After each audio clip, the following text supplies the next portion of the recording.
नमस्कार YouTube family, cook with Sonali मराठीजमध्ये तुम्हा सर्वांचे खूप खूप स्वागत। तर श्रावण चालू आहे आणि श्रावणमध्ये सोमवार शनिवार उपवास धरले जातात आणि रोज रोज प्रत्येक वेळी उपवासाला खिचडीच खायचा कंटाळा येतो। तर अशा वेळी असे हे मऊसूद जाळीदार डोसे आपण कसे बनवायचे ते पाहणार आहोत। इथे तुम्ही पाहू शकता काय सुरेख ह्या डोशांना जाळी पडलेली आहे। त्याचबरोबर अगदी मऊसूद असे हे डोसे बनले जातात।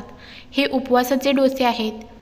तर हे डोसे कसे बनवायचे हे संपूर्ण टिप्ससह मी तुमच्यासोबत इथे शेअर केलेले आहे। तर व्हिडिओ कुठेही स्किप न करता संपूर्ण रेसिपी तुम्ही इथे पहा, म्हणजे तुम्हाला ही रेसिपी समजून येईल। चला तर रेसिपीला सुरुवात करूया। गॅसवर कढई ठेवलेली आहे।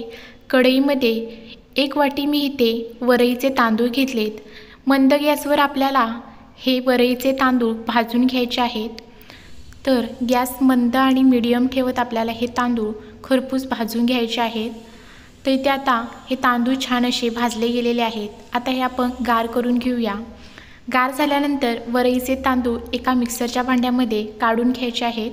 त्याचबरोबर त्याच्यामध्ये घालायचे आहेत अर्धी वाटी भिजवलेला साबुदाणा, अर्धी वाटी जास्त आंबट नसलेलं दही। आता दह्याच्या वाटीत थोडंसं पाणी घालून मी या मिक्सरच्या भांड्यामध्ये घातलेलं आहे। त्याचबरोबर 1 हिरवी मिरची घातलेली आहे। आता झाकण लावून हे मिश्रण आपण बारीक एकदम वाटून घ्यायचं आहे। तुम्ही इथे पाहू शकता। आता हे वाटलेलं मिश्रण एका बाउलमध्ये काढून घेऊया आणि हे असंच बाजूला ठेवून द्यायचं आहे। डोस्यासोबत आता आपण चटणी बनवूया। त्यासाठी घेतलेत अर्धी वाटी शेंगदाणे, अर्धी वाटी ओलं खोबरं, 1 हिरवी मिरची। आता ही मिक्सरला वाटून घ्यायचं आहे आणि इथे तुम्ही पाहू शकता अगदी बारीक ही चटणी आपण वाटून घेतलेली आहे। आता ही एका बाउलमध्ये काढून घ्यायची आहे। बाउलमध्ये काढून घेतल्यानंतर तुम्हाला जर चटणी पातळ हवी असेल तर थोडंसं पाणी ॲड करू शकता। आता याच्यामध्ये चिमूटभर मीठ घालून आपली ही चटणी इथे तयार आहे। तुम्हाला जर ह्याला तडका द्यायचा असेल तर जिऱ्याचा तडका इथे तुम्ही देऊ शकता। आता आपण जे वाटून ठेवलेले पीठ आहे तो बाउल घ्यायचा आहे आणि त्याच्यामध्ये घालायचं आहे चवीनुसार मीठ। मीठ घातल्यानंतर सर्व मिश्रण व्यवस्थित मिक्स करून घ्यायचं आहे। त्याबरोबर घालायचं आहे अगदी पाव चमचा एवढा खायचा सोडा। सोडा घातल्यानंतर व्यवस्थित असा मिक्स करून घेऊया आणि लगेचच आता आपण डोसे बनवायला घेऊया।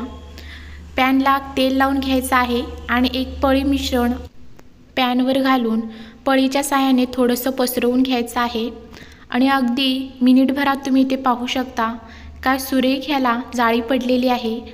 आता आपण हा संपूर्ण डोसा भाजल्यानंतर काढून घ्यायचा आहे। तुम्हाला जर दोन्ही साईडनं भाजायचा असेल तर तुम्ही परतून भाजू शकता। सेम प्रोसेसनं आपण दुसरा इथे डोसा करून पाहूया। पळीमध्ये पीठ घ्यायचं आहे। 1 पळी पीठ पॅनवरती घालून व्यवस्थित असं पसरवून घ्यायचं आहे। अगदी मिनिटभरामध्येच ह्याला छान अशा जाळ्या सुटतील आणि आता छान असा डोसा आपला तयार होईल। तर इथे तुम्ही पाहू शकता दुसराही डोसा आपला इथे तयार आहे। किती सुंदर जाळी पडलेली आहे। रेसिपी आवडली असेल तर चॅनलला सबस्क्राईब आणि लाईक करा। त्याचबरोबर व्हिडिओ शेअर करा। बेल आयकॉनचे बटन दाबा, म्हणजे माझ्या सर्व रेसिपींचे नोटिफिकेशन तुम्हाला मिळून जाईल। आणि तुम्ही ही रेसिपी एकदा नक्की ट्राय करा आणि तुम्हाला ही रेसिपी कशी वाटली हे कमेंटमध्ये मला नक्की सांगा। धन्यवाद।